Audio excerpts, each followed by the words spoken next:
एक युवक के बड़े बड़े सपने थे और उसकी कुछ इच्छाएं थी। इच्छाएं अच्छी थी। वह चाहता था कि इस दुनिया में सभी सुखी हों, सभी के पास संपूर्ण धन हो, सभी ईमानदारी से काम करें, कोई भूखा ना सोए, सब खुश रहें। उसने यह कहीं सुन रखा था कि हम जैसा सोचते हैं वैसा ही होता है और हमारी इच्छाओं को यह ब्रह्मांड पूरा करता है। इसलिए वह इन इच्छाओं को लिए हुए दिन रात सोचता रहता, लेकिन हुआ ऐसा कुछ भी नहीं।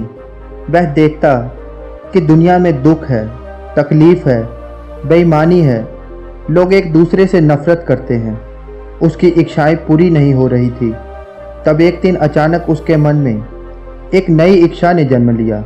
उसने सोचा कि मैं एक बड़ा हीरे मोती का व्यापारी बन जाता हूँ और मैं एक बड़ा व्यापारी बनूंगा। वह सोचता कि कहीं से मुझे हीरे मोती पड़े मिल जाएंगे और मैं उनसे एक बड़ा व्यापार शुरू करूंगा। फिर सोचता कि कहीं से कोई सेठ आएगा और मुझे कुछ हीरे देकर चला जाएगा और वह मेरे व्यापार में भी मेरी मदद करेगा। मैं एक बहुत बड़ा व्यापारी बन जाऊंगा और वह सेठ अपनी लड़की से मेरा विवाह करा देगा। तब मेरे जीवन में खुशियां ही खुशियां होंगी। ऐसी ही काल्पनिक सोच वह दिन रात बनाता रहता, लेकिन होता ऐसा कुछ भी नहीं। जब उस युवक के पिता को यह बात पता चला कि उसका बेटा एक हीरे मोती का व्यापारी बनना चाहता है, तो उसे बहुत खुशी हुई। उस पिता ने अपनी कुछ संपत्ति बेचकर उस बेटे को 3 हीरे और 3 मोती दे दिए और कहा, बेटा, मैं जानता हूँ कि तुम हीरे मोती के व्यापारी बनना चाहते हो। मैं तुम्हारे लिए बहुत खुश हूँ। मैंने अपनी आधी संपत्ति बेच दी है और यह 3 हीरे और 3 मोती तुम्हारे लिए खरीदे हैं। इनसे तुम अपना व्यापार शुरू करो। जब तुम सफल होगे तब मुझे बहुत खुशी होगी। लेकिन उस लड़के को ये 3 हीरे और 3 मोती कम लग रहे थे। उसने सोचा कि इन हीरे मोती से क्या होगा। व्यापार को शुरू करने के लिए कम से कम 1000 हीरे और 1000 मोती तो होने ही चाहिए। एक बड़ी दुकान होनी चाहिए। कुछ लोगों को मेरे नीचे काम करने वाला भी होना चाहिए। जब यही बात उसने अपने पिता को बताई तो उसके पिता ने कहा, बेटा, शुरुआत पहली कदम से होती है। हम कभी भी एक समय पर 1000 कदम नहीं चल सकते। पहला कदम, फिर उसके बाद दूसरा कदम, फिर तीसरा कदम और ऐसे ही बढ़ते जाते हैं और रास्ता तय कर मंजिल पर पहुंचते हैं। तुम इनसे व्यापार शुरू करो।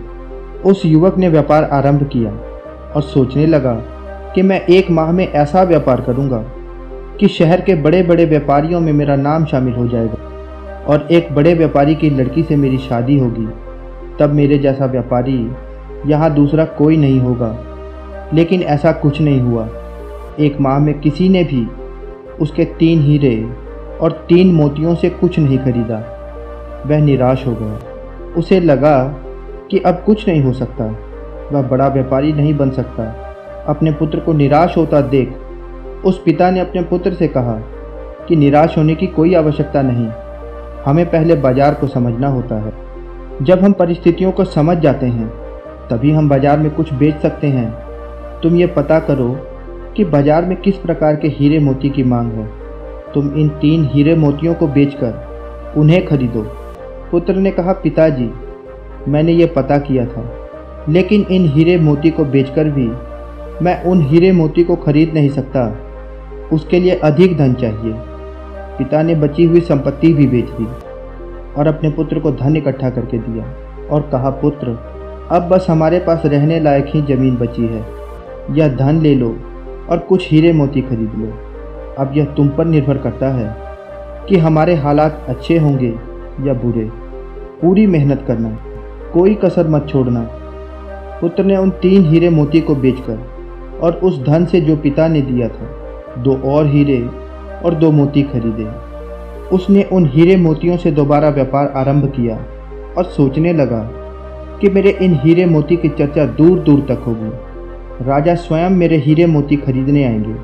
होनहार, तेज और बुद्धि वाला लड़का देखकर अपनी लड़की की शादी मुझसे तय कर देंगे। लेकिन 1 माह बीत गया, उसके पास कोई नहीं आया। किसी ने भी उसके हीरे मोती में दिलचस्पी नहीं दिखाई। वह फिर से गहरी निराशा में चला गया। वह अपने पिता के पास वापस आया और उसने कहा, पिताजी, मैं व्यापारी बनने लायक नहीं, आप यह दोनों हीरे रख लीजिए। पिता ने कहा, कोई बात नहीं पुत्र, यह दोनों हीरे तुम ही अपने पास रखो और फिर से कोशिश करो।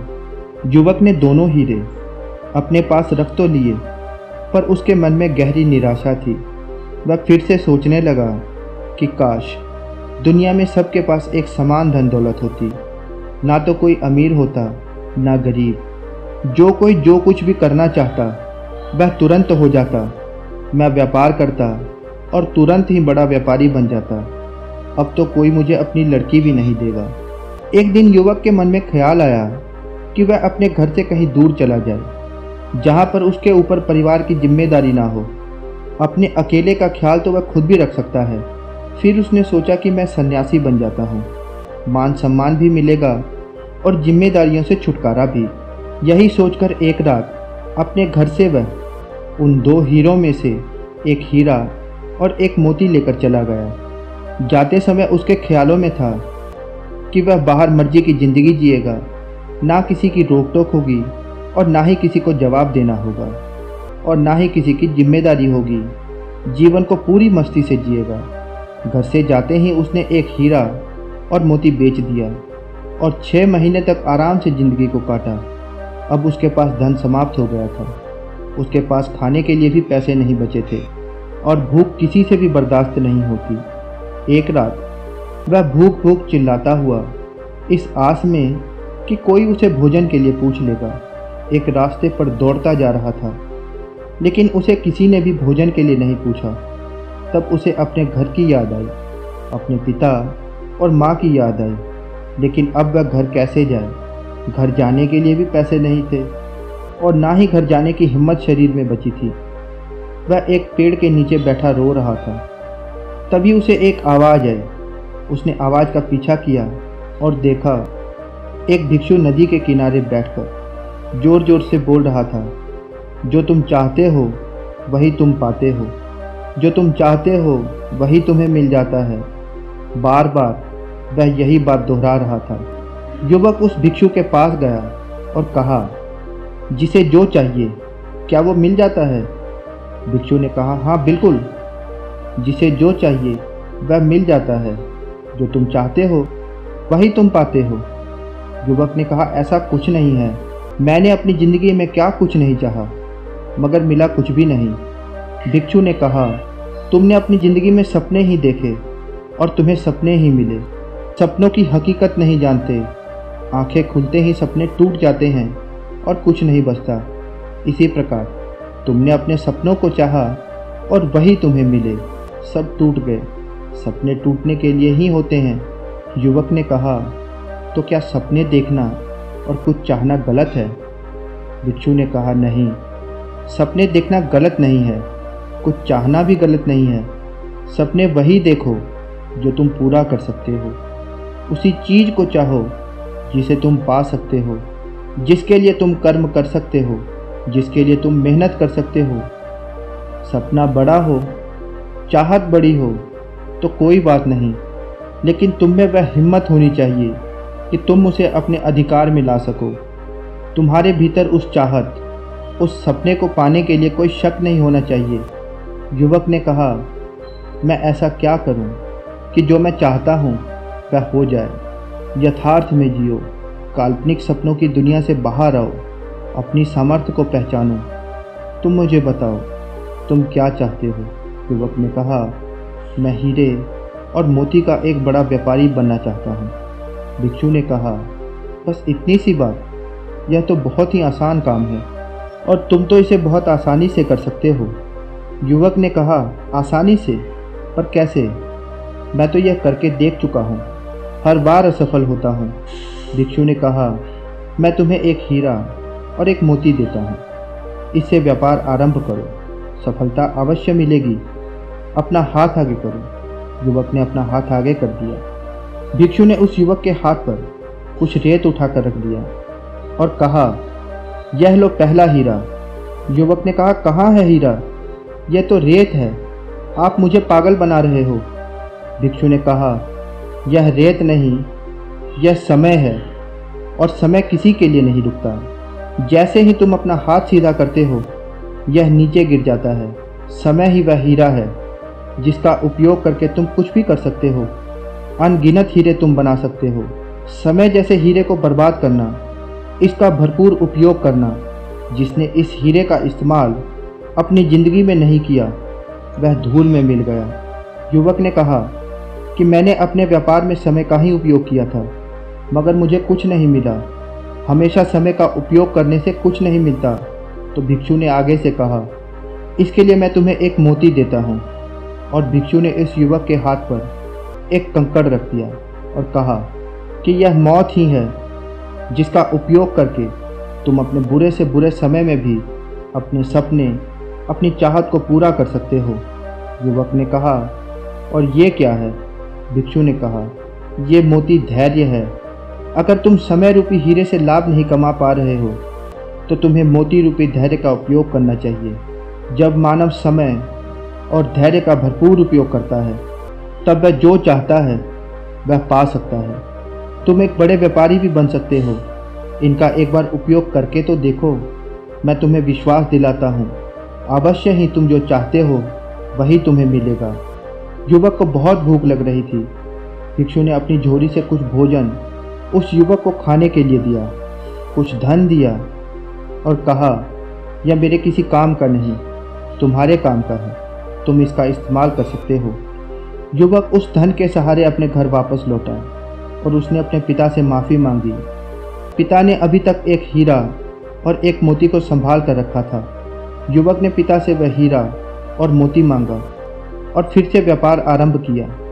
एक छोटा व्यापारी बनने में उसे 3 साल लग गए, लेकिन इस बार उसने समय के साथ धैर्य का इस्तेमाल किया। लेकिन अगले 2 साल में वह बड़ा व्यापारी बन गया और उसकी शादी भी हो गई, लेकिन एक गरीब घर की लड़की से, जो उसने खुद पसंद की थी। क्योंकि जिस पैसे के कारण पहले वह शादी करना चाहता था, अब वह पैसा तो उसके पास बहुत था। हम जीवन में भी इच्छाएं तो बहुत सी कर लेते हैं, लेकिन उन्हें पूरा करने के लिए समय का उपयोग नहीं करते। ये हमारी इच्छाएं कुछ ऐसी ही होती हैं, जो हमारे अधिकार क्षेत्र से बहुत बाहर की होती हैं। उन्हें अपने अधिकार क्षेत्र में लाना आसान नहीं होता, लेकिन नामुमकिन कुछ भी नहीं है। जैसे अभी कोई कहे कि इस दुनिया के सभी लोग ईमानदार हो जाएं, सुखी हो जाएं, तो क्या ऐसा हो सकता है? बिल्कुल भी नहीं होगा। लेकिन कोई व्यक्ति इसके लिए प्रयास करता है और अपने प्रयास से बहुत हद तक अपने सपने को साकार कर सकता है। तथागत गौतम बुद्ध खुद इसका उदाहरण है। पूरी दुनिया सुख से रहे, यही उनका प्रयास था, और जो भी उनकी शरण में आया उसके दुख हमेशा के लिए समाप्त हो गए। इस दुनिया के बहुत बड़े हिस्से पर उनका प्रभाव है, और वह इसलिए क्योंकि उन्होंने अपने समय का भरपूर उपयोग किया। लेकिन हम जो भी सोचते हैं, उसके लिए प्रयास करते हैं, फिर हमें लगता है कि यह हमसे नहीं होने वाला और तुरंत ही उसे छोड़ देते हैं।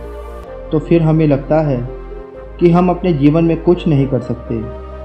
लेकिन ऐसा नहीं है। जो आप चाहते हैं वह आपको अवश्य मिलेगा। इसके लिए आपको समय रूपी हीरा और धैर्य रूपी मोती की ज़रूरत पड़ेगी। दोस्तों, ये कहानी आपको कैसी लगी, नीचे कमेंट बॉक्स में ज़रूर बताएं।